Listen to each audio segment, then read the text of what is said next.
experiment project was on bottlenose dolphins, and I found that they were less stressed with the absence of boat traffic during COVID-19 times. So first, background. The study site, we looked at the archipelago of Bocas del Toro, Panama, in an area known as Dolphin Bay, or Bocas Torito. These islands were separated from the mainland due to sea level rise, and the marine habitat in this area mainly consists of coral reefs, mangroves, and seagrass habitats.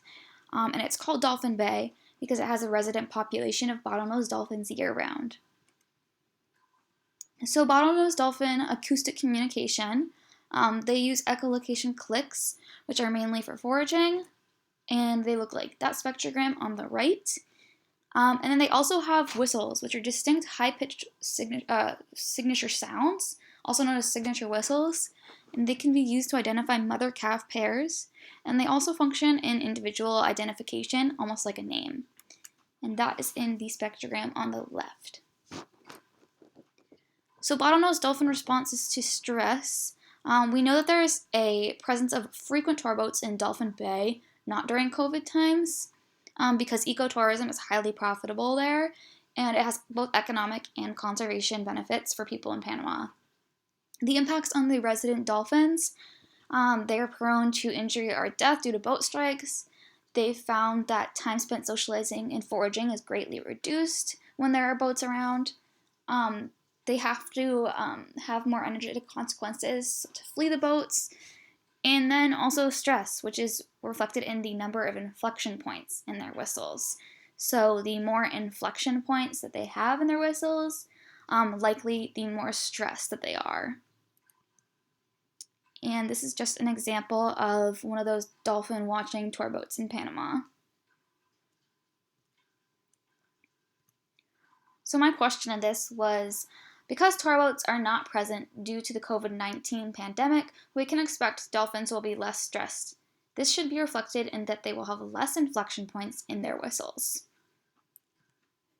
So for the methods, we used passive acoustic recordings, and these were 3-hour samples taken from July 10th until July 14th, 2020. And we used Raven software in order to analyze the dolphin whistles. We isolated and analyzed them using the following values: call duration, some variety of frequency values, amplitude values, the contour of the whistle, whether it was a variant or a signature whistle, which means basically if it was repeated more than once in 10 seconds, then it was a signature whistle, and if a boat was present or not. For the analysis, we used GraphPad Prism, and we used a Mann-Whitney test to determine significance. For the results, on the left figure for delta time, we can see that there's not a significant difference in the mean delta time between pre-COVID and during COVID, but we can see that there's a lot more variation in the delta time before COVID.